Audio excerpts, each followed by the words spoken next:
Monsieur le maire, Mesdames et Messieurs les élus, Messieurs les parlementaires, Monsieur le Président, Monsieur le Directeur général de la Police nationale, Monsieur le Directeur général de la Gendarmerie nationale, Monsieur le Directeur central de la Sécurité publique, Monsieur le Directeur départemental de la Sécurité publique, mon colonel, commandant la région et le groupement de gendarmerie, Mesdames et Messieurs, depuis le mois de janvier 2015, l'ensemble des forces de l'ordre sont mobilisées sur plusieurs fronts.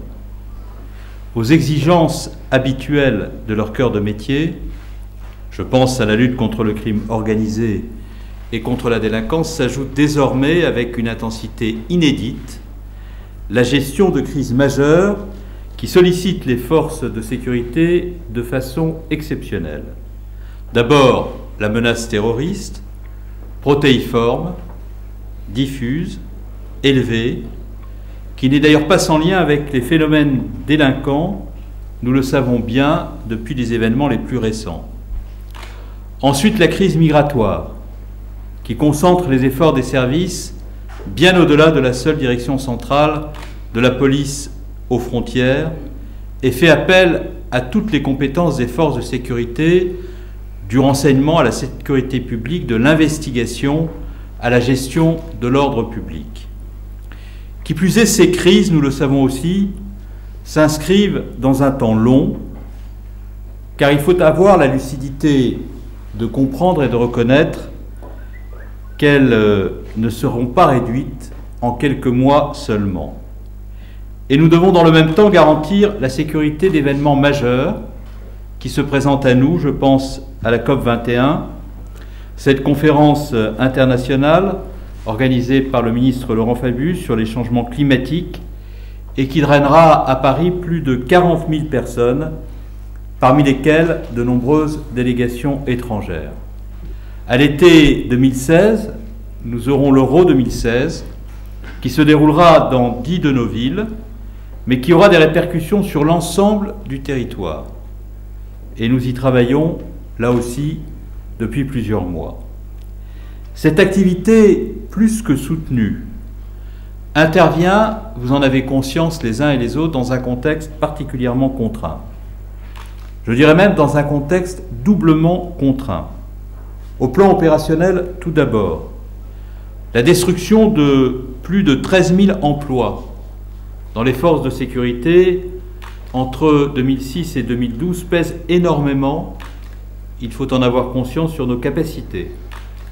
Comme pèse également sur nos capacités l'effondrement des crédits de fonctionnement et d'équipement décidés dans le cadre de la révision générale des politiques publiques, politique comptable de court terme qui ne s'est pas projetée dans l'avenir et a fragilisé incontestablement nos moyens. Et lorsque certains d'entre vous cet après-midi évoquaient les voitures vieillissantes, lorsque le général Favier me faisait part avec Jean-Marc Falcon il y a de cela quelques mois de l'obligation pour assurer le fonctionnement d'un véhicule d'en neutraliser 3 pour permettre aux 2 véhicules neutralisés de fournir les pièces détachées qui permettront au 3e de fonctionner correctement, lorsque à Saint-Denis récemment, vos camarades policiers durement éprouvés évoquaient l'urgence de procéder au remplacement des gilets pare-balles, dont l'un d'entre eux m'indiquait qu'il ne le protégeait plus, mais qu'il le mettait quand même pour assurer que son épouse pourrait bénéficier de toutes les pensions s'il venait à lui arriver quelque chose. Ces récits-là ont une origine, ils ont une cause, l'aporie assumée des moyens de la police nationale et de la gendarmerie dans une période à laquelle nous avons souhaité mettre fin. Ces 2 contraintes que je viens d'évoquer sont pour nous autant de défis, et nous entendons ces défis les relever. Les forces de police et de gendarmerie, tout d'abord, les relèvent au quotidien par un engagement déterminé que je rappelais à l'instant. Malgré les tensions opérationnelles que je viens d'évoquer, policiers et gendarmes ont redoublé d'efforts pour lutter contre le crime, les trafics, la délinquance sous toutes ses formes, dans le cadre des zones de sécurité prioritaires comme sur l'ensemble du territoire. Et ce n'est pas qu'un sentiment. Les chiffres produits désormais par le service statistique ministériel indépendant et labellisés par l'autorité statistique publique rendent compte de vos efforts, de vos succès, car ce sont bien de vos succès et de vos efforts dont il s'agit. Ainsi, sur les 12 derniers mois, au plan national, les homicides sont orientés à la baisse, moins 7,3%. On constate une baisse des vols violents, qu'ils soient commis avec armes, moins 15,8%, ou sans armes, moins 9,6%. Les vols sans violence contre les personnes sont en léger recul, moins 0,2%, alors que les cambriolages sont favorablement orientés avec une diminution de 4,4%. Les vols de véhicules baissent de moins 1,5% et les vols d'accessoires de véhicules de moins 8,8%. Ça, ce sont les chiffres du pays. Ici, à Rouen, les mêmes efforts, le même engagement ont produit des résultats tout aussi probants. Les violences physiques crapuleuses ont diminué de 9% au cours de l'année 2014, de 12% depuis le début de l'année 2015. Les atteintes aux biens ont baissé de 12% l'année dernière et les vols avec violence ont reculé de près de 9,8% en 2014 et de 13,1% au cours des 9 derniers mois. J'ai donné les chiffres nationaux, j'ai donné les chiffres locaux, et ces chiffres ont été obtenus, et vous le savez mieux que quiconque, dans un contexte où, par ailleurs, nos unités de force mobile sont mobilisées de façon exceptionnelle sur le théâtre national pour protéger des lieux de culte, pour assurer, dans le cadre du plan Vigipirate, la protection des Français menacés, pour assurer la lutte contre le terrorisme et la maîtrise des flux migratoires. Je voulais donner ces chiffres et donner ces résultats parce que, parfois, pour les occulter, certains s'emploient à susciter le vacarme et le bruit. On prétend que la République recule, que l'autorité de l'État n'est pas assumée. Mais qui, mieux que vous, est en mesure de dire aux Français que partout où il y a des violences qui montent, que partout où il y a des acteurs qui, dans l'irrespect des règles de droit et de ceux qui, par l'uniforme, incarnent la République, s'emploient à user du truchement de la violence pour se faire entendre. Qui mieux que vous est en situation de faire comprendre aux Français que partout où des menaces apparaissent, il y a des forces de sécurité pour que l'ordre soit rétabli, et y compris sur les sujets qui ont fait l'objet de polémiques injustes à votre endroit et à l'endroit de la maison que j'ai l'honneur d'administrer. Je pense notamment à Moiran. Qui n'aura pas constaté qu'immédiatement après que les troubles ont commencé, les unités de force mobile sont intervenues sur le théâtre de ces troubles pour que 2 heures après que ces troubles avaient commencé, l'ordre soit rétabli. Les gendarmes qui étaient sur le théâtre de ces opérations ont récupéré des éléments qui ont été communiqués au procureur de la République qui a autorité pour conduire les enquêtes de telle sorte à ce que le droit passe. Et lorsque nous sommes confrontés à autant de défis que ceux qui se présentent à nous, et qu'il y a autant d'hommes et de femmes qui chaque jour exposent leur vie pour sauver celle des autres, pour assurer le respect du droit et de l'ordre républicain, susciter des polémiques, faire du vacarme, en ne reconnaissant pas le travail accompli par ceux qui sur le terrain s'exposent pour assurer la sécurité et l'ordre public, est une mauvaise manière de la part de ceux qui engagent ces polémiques et une bien triste façon de comportement au moment où, au contraire, il faudrait vous rendre hommage pour le travail que vous accomplissez, le sang-froid dont vous témoignez et l'efficacité qui est la vôtre dans des contextes particulièrement difficiles. Je suis venu ici à Rouen parce que j'ai conscience aussi que pour relever les défis, il faut des moyens. Parce que l'on ne remontera pas une pente funeste, celle de l'appauvrissement continu de nos forces dont je parlais à l'instant, s'il n'y a pas des décisions politiques qui permettent de donner les effectifs et les crédits de fonctionnement et d'équipement indispensables à la marche des services, à l'action des policiers et des gendarmes, comme à leur propre sécurité. Et c'est d'abord ma responsabilité de ministre de l'Intérieur et mon engagement, et je l'exerce pleinement avec l'appui du Président de la République et du Premier ministre, que d'obtenir les moyens nécessaires. L'effort budgétaire consenti bénéficie en premier lieu aux forces de sécurité. Alors que 13 000 emplois, je le redis, avaient été détruits, jusqu'en 2012, nous avons créé 3 900 emplois dans la mission sécurité depuis le début du quinquennat. Pour mémoire, en 2015, les créations prévues dans la police et dans la gendarmerie par le plan pluriannuel antiterroriste décidé en janvier concerneront 538 nouveaux postes. J'ai voulu que ce plan soit appliqué avec célérité, avec efficacité. Et à ce jour, et alors que l'exercice n'est pas achevé, 94% de ces postes sont d'ores et déjà pourvus. Ce sont 505 renforts de police et de gendarmerie qui sont arrivés dans les services nationaux et territoriaux dans le cadre de ce plan.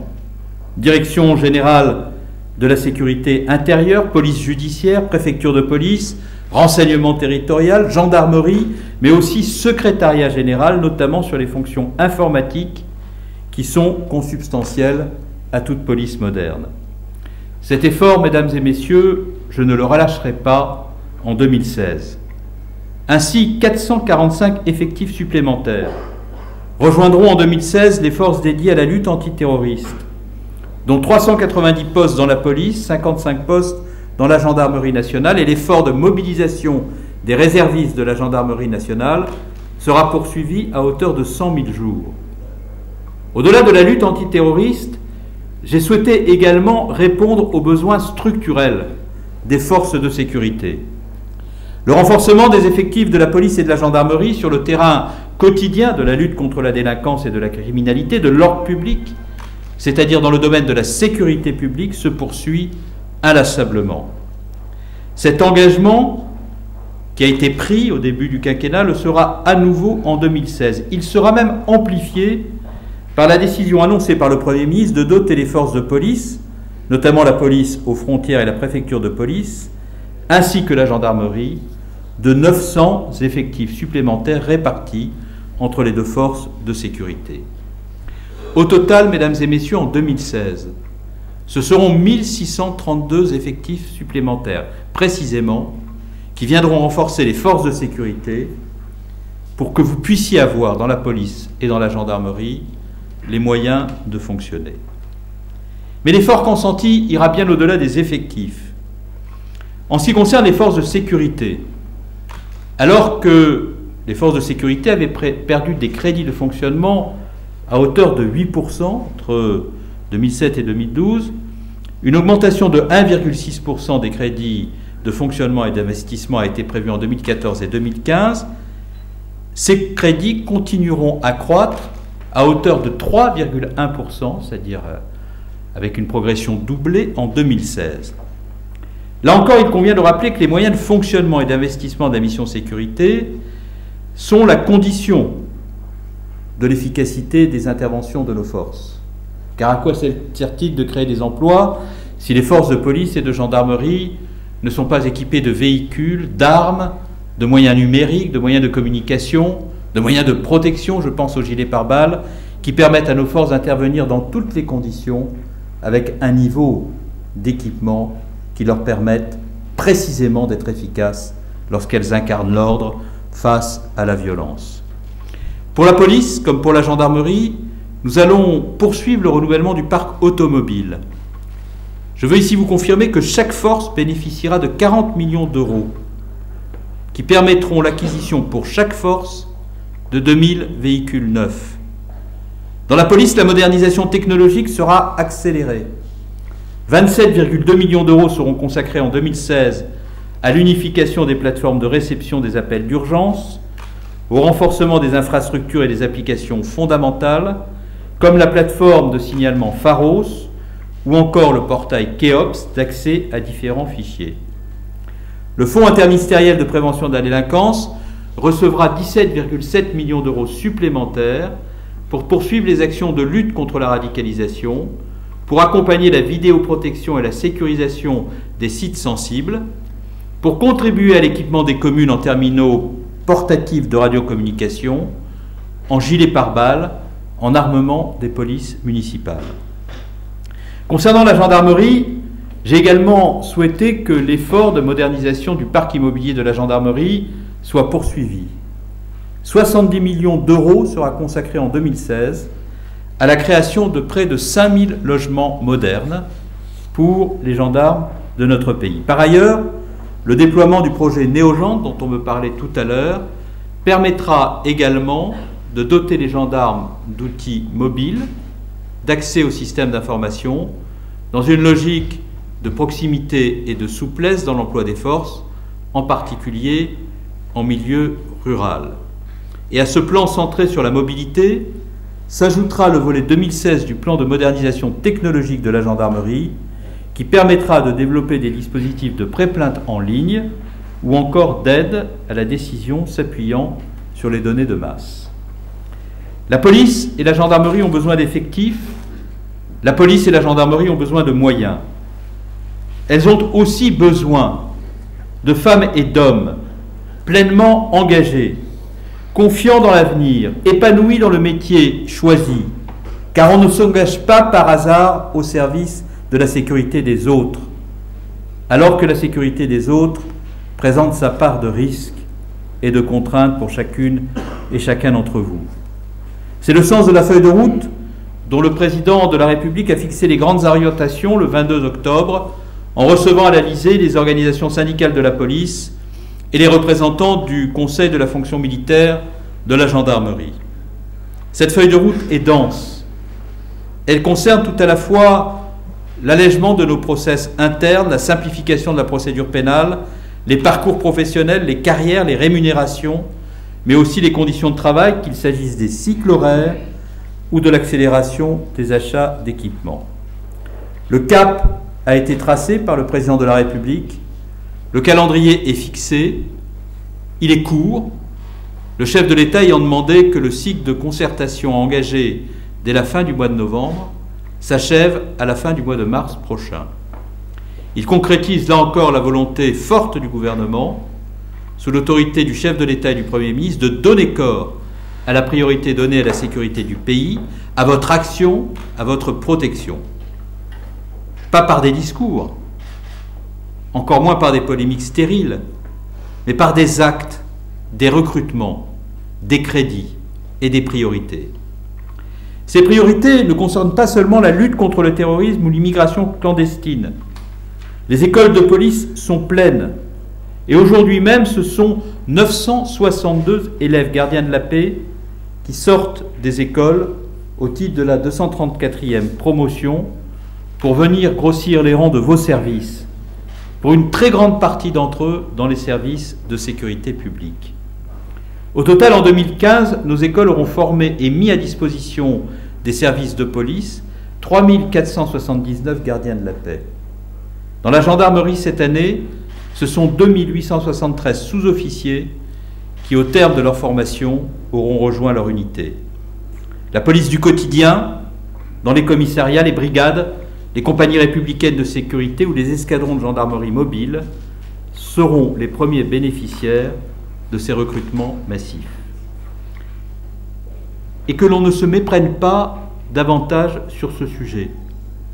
Les lois récemment adoptées, en particulier la loi sur le renseignement, qui modernise considérablement notre droit et protège juridiquement policiers et gendarmes, ne concernent pas loin s'en faut les seuls services spécialisés de renseignement pour les seules finalités de la lutte contre le terrorisme ou le contre-espionnage. La direction centrale de la sécurité publique, la direction centrale de la police aux frontières, la direction centrale de la police judiciaire, les services miroirs de la gendarmerie nationale auront eux aussi, dans des conditions strictes qui seront fixées par un décret à paraître prochainement, accès aux techniques de renseignement pour la lutte contre la criminalité organisée ou les formes les plus violentes qui peuvent se manifester dans la société et qui menacent la paix publique.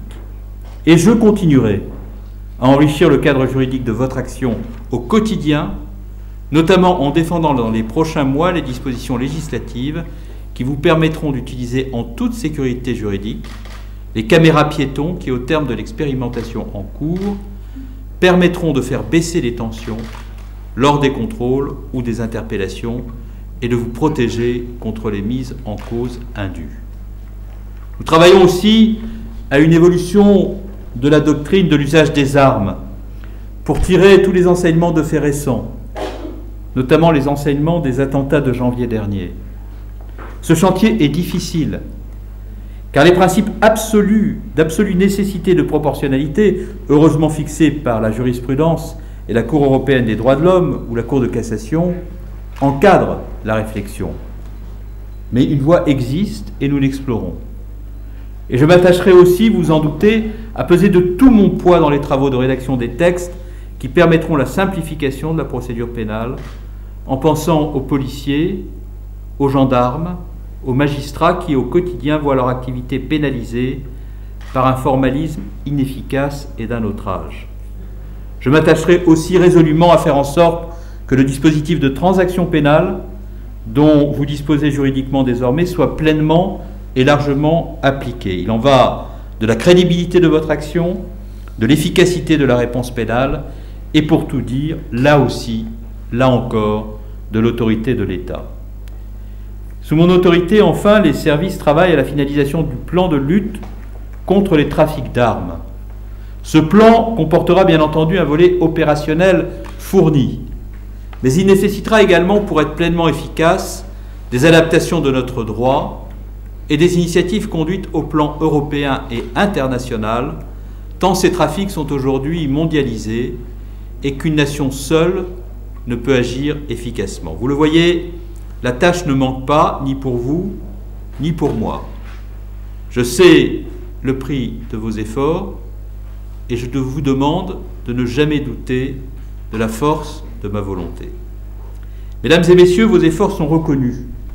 Le gouvernement s'attache, quelles que soient les contraintes ou la conjoncture budgétaire, à vous doter des moyens et des outils qui vous sont dus. Vos attentes sont entendues au plus haut niveau de l'État pour traduire dans les faits et dans les actes cette reconnaissance.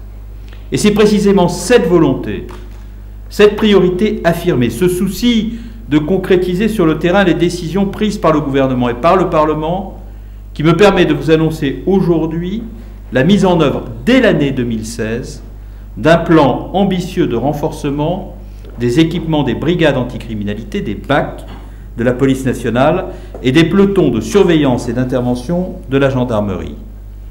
Un effort massif, je dis bien massif, va être engagé afin que ces unités fortement exposées dans la lutte contre la délinquance et indispensables à la protection de leurs collègues puissent disposer des moyens qui leur sont nécessaires.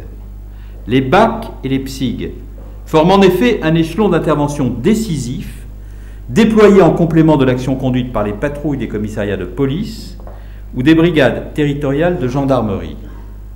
Ils jouent donc un rôle majeur pour stabiliser les situations dégradées, comme pour pérenniser les résultats obtenus dans la lutte contre la délinquance. Je suis moi-même allé aujourd'hui à la rencontre des femmes et des hommes qui composent la BAC de la circonscription de sécurité publique de Rouen et les unités d'intervention du groupement de gendarmerie de la Seine-Maritime. Notre action, votre action porte ses fruits, je l'ai rappelé au début de mon propos, ici comme dans d'autres villes et régions de France. Et je tenais donc absolument à saluer les policiers et les gendarmes qui sont à l'origine de ces résultats. Il faut les conforter, et je ne doute pas de l'engagement des femmes, des hommes de la police et de la gendarmerie, et je leur dois des moyens d'agir à la hauteur de leur engagement. Le plan de renforcement que nous allons mettre en œuvre, le plan BAC-PSIC 2016, repose sur 3 axes fondamentaux qu'il appartiendra aux directeurs généraux de la police nationale et de la gendarmerie nationale, mais aussi aux préfets de police, de décliner rapidement selon les caractéristiques de chaque territoire et selon l'organisation des forces dont chacun a la responsabilité. Notre objectif consiste à apporter des moyens supplémentaires à des personnels mieux formés, dans le cadre d'une doctrine d'intervention spécifique. Il s'agit d'abord de renforcer la formation des personnels pour accroître davantage encore la professionnalisation des BAC et des PSIG et mieux sécuriser leurs interventions. Pour la gendarmerie nationale, nous concentrerons notre effort sur les recrutements et sur les capacités des personnels des 150 PSIG implantés dans les zones les plus sujettes aux troubles à l'ordre public. Par ailleurs, la mise en place d'un processus de sélection spécifique, la limitation de l'accès à ces unités aux gendarmes adjoints volontaires, la reconnaissance de savoirs particuliers, l'édiction de règles propres en matière de gestion de la ressource humaine permettront de rehausser de manière significative le niveau de compétence de ces unités. Afin de s'adapter aux différentes formes de délinquance, l'offre de formation de ces unités sera densifiée, elle montera en gamme avec la mise en place d'un référentiel de formation spécifique. Pour la police nationale, les programmes des écoles de formation initiale seront complétés. En termes de formation continue, l'offre de stage sera significativement augmentée. Un stage permettra notamment, à partir de nombreuses mises en situation inspirées de faits réels, de travailler les stratégies d'intervention, quel que soit le milieu, comme les techniques de tir à l'arme de poing et à l'arme d'épaule. Pour la gendarmerie nationale, la formation initiale comportera des modules de sensibilisation aux situations les plus critiques. Dans le cadre de la formation continue décentralisée, nous créons un module d'enseignement à distance obligatoire pour les militaires affectés dans les PSIG et la formation de formateurs relais régionaux et départementaux qui permettra le développement d'une instruction spécifique régulière. Une attention toute particulière sera évidemment portée à la permanence des habilitations pour l'usage des différentes armes qui les nécessitent. Enfin, parce que les situations gérées par les BAC et les PSIG sont délicates, stressantes, parce qu'elles exigent un sang-froid à toute épreuve, quelles que soient les provocations, les outrages, les rébellions parfois, un module spécifique de formation consacré à la déontologie de l'interpellation sera mis en place. C'est un devoir d'éthique républicaine, comme c'est une nécessité de protection des policiers et des gendarmes eux-mêmes. Ensuite, et c'est le deuxième axe du plan, nous donnons aux BAC et aux PSIG des moyens supplémentaires pour qu'ils puissent accomplir au mieux leur mission. Ce sont près de 10 millions d'euros qui seront consacrés au renforcement du parc automobile des PSIG et des BAC. La police nationale bénéficiera pour ses seules brigades de 340 véhicules supplémentaires et les pelotons de la gendarmerie de 150. Concernant l'armement et l'équipement de protection, 6,6 millions d'euros seront dédiés à l'optimisation décisive des équipements des PSIG et des BAC. Ces unités bénéficieront désormais d'une protection individuelle et balistique renforcée, protège-épaules, protège-tibia, gilet porte-plaque balistique et casque pare-balles. Des armes plus modernes seront mises à leur disposition. Nous parachevons le déploiement des bâtons de protection télescopiques et des pistolets à impulsion électrique et nous doterons les PSIG et les BAC d'armes longues disposant d'une aide à la visée. Des dispositifs de transmission opérationnelle plus efficaces, plus modernes, notamment grâce à la mise en place de dispositifs de bulles tactiques, seront déployés. Enfin, toutes les BAC bénéficieront d'un dispositif de géolocalisation pour assurer la sécurité des policiers. Le troisième axe du plan concerne la mise en place d'une nouvelle doctrine d'action et d'intervention pour les BAC et les PSIG, pour que ceux-ci puissent gagner en efficacité face aux nouvelles formes de délinquance, notamment les plus violentes, qu'il s'agisse de la délinquance de droit commun ou bien de cette forme spécifique de criminalité organisée que le terrorisme. En cas de situation de crise, les BAC et les PSIG doivent en effet pouvoir intervenir le plus rapidement possible en amont des premières patrouilles engagées. Nous moderniserons ainsi le dispositif d'échange opérationnel via les centres de commandement. L'échelon départemental constitue la pierre angulaire du dispositif de conduite opérationnelle, décisif pour la bonne coordination de l'action des BAC, des PSIG et de l'ensemble des patrouilles engagées, mais aussi pour le renseignement des autorités, l'intégration des services partenaires et l'intervention des unités spécialisées. La mise en œuvre du plan devra également permettre de conduire une réflexion globale permettant d'anticiper les situations les plus graves. Il s'agit ainsi de développer au sein des directions générales et de la préfecture de police des réflexions permanentes, nourries des retours d'expérience et un travail prospectif pour prendre en compte le plus globalement possible l'environnement d'intervention des BAC et des PSIG, anticiper le développement de nouveaux moyens ou encore l'évolution du cadre juridique d'emploi. La création de 150 PSIG renforcés, dits sabres, s'intègre par ailleurs pleinement dans le cadre du plan et de la doctrine spécifique d'intervention qu'a développée la gendarmerie pour faire face à tout type de crise. Ces unités seront disposées dans les zones les plus exposées aux troubles graves à l'ordre public, en cohérence avec l'implantation des autres unités d'intervention, les brigades territoriales, mais aussi les unités d'intervention spécialisées. Mesdames et messieurs, j'ai eu l'occasion de l'exprimer près de vous cet après-midi, et je veux le redire à l'instant publiquement, je sais la force de votre engagement. Je sais la passion, l'amour que vous avez de votre métier. Et je me dois de faire en sorte que vos vocations restent vivaces et qu'elles ne laissent jamais place au doute. Pour cela, vous avez besoin d'équipements modernes, mais vous avez besoin d'un soutien permanent, celui de vos chefs, celui des élus qui représentent la population que vous protégez, celui de la population elle-même, qu'il ne faut jamais décevoir. Vous avez aussi besoin de la confiance de votre ministre, et je suis venu vous dire aujourd'hui, à Rouen, que cette confiance était immense et qu'elle vous était bien entendu acquise. Je suis venu vous dire que la police de terrain, la police du quotidien, celle des commissariats et des brigades, était à mes yeux la pierre angulaire de notre sécurité collective et qu'elle a le droit à la même considération, aux mêmes attentions que les services et unités spécialisées volontiers médiatisées. La sécurité publique constitue le socle de l'édifice. Et à cet égard, je continuerai à concentrer toute mon énergie pour obtenir, dans un contexte budgétaire pourtant difficile, toutes les avancées nécessaires à l'amélioration de vos conditions de travail. Vous le méritez, la République vous le doit.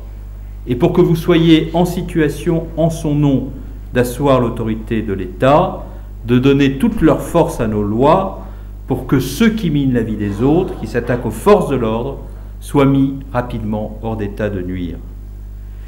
Les drames que nous avons récemment vécus sur l'île Saint-Denis, en banlieue parisienne ou à Roye dans la Somme, sont des drames qui vous marquent, sont des drames qui vous blessent, et sont des drames qui brisent des familles pour toujours.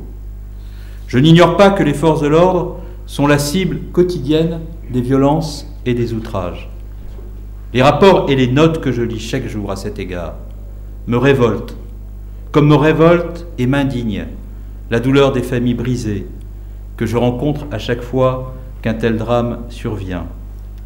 Et c'est en effet cette violence qui, le 25 août dernier, a provoqué la mort du major de gendarmerie Laurent Pruvot, assassiné froidement à Roye, alors qu'il intervenait aux côtés de ses camarades pour neutraliser un forcené qui venait de décimer une famille. Et c'est cette même violence insupportable qui a frappé au tout début du mois, le 5 octobre, à l'île Saint-Denis, le brigadier Yann Sayour, très grièvement blessé alors qu'il cherchait, avec ses collègues de la BAC de Saint-Denis, à neutraliser 2 braqueurs en fuite qui venaient de dévaliser un entrepôt de bijouterie à Saint-Ouen. Notre détermination à combattre le crime, la délinquance, les exactions, partout en France, ne faiblira jamais.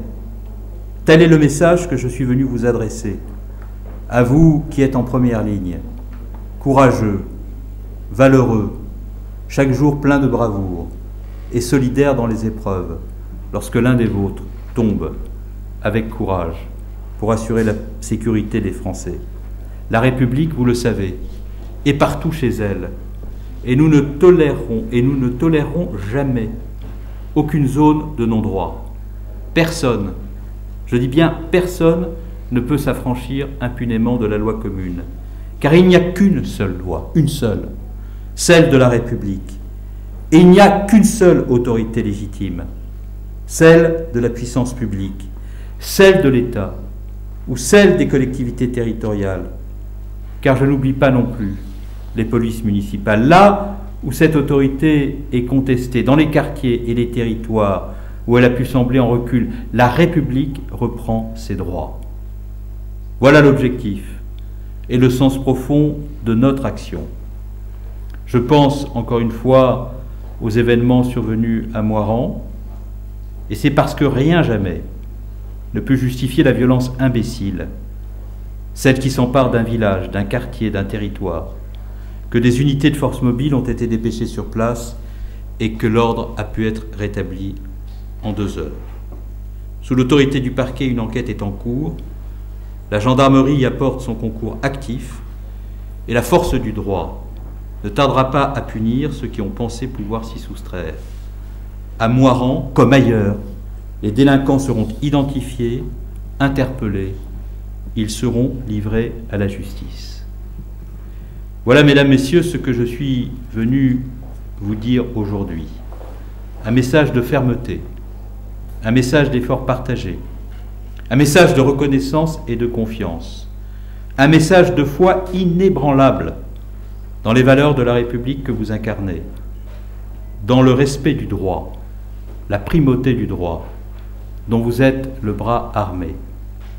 On le doit aux Français, on le doit à notre pays, dont l'histoire multiséculaire a montré la capacité dans laquelle il a toujours été de surmonter les épreuves qui se présentent à lui. On le doit à la République que nous aimons passionnément pour les valeurs qu'elle incarne. Mais nous le devons aussi à tous vos camarades qui, chaque jour, s'exposent courageusement pour assurer la sécurité des Français. Lorsque je me trouvais il y a de cela quelques semaines à Roye, derrière le cercueil de Laurent Pruvot, et que je voyais son fils portant fièrement l'anorak de son père, ou lorsque je suis avec les camarades qui sont les vôtres de la BAC de Saint-Denis, à l'hôpital de Paris, où est soigné votre camarade, et que je vois la force que vous mettez tous à vouloir le voir vivre, je me dis que nous avons, dans cette maison qui est la nôtre, en commun, l'amour de la République. Vive la République et vive la France!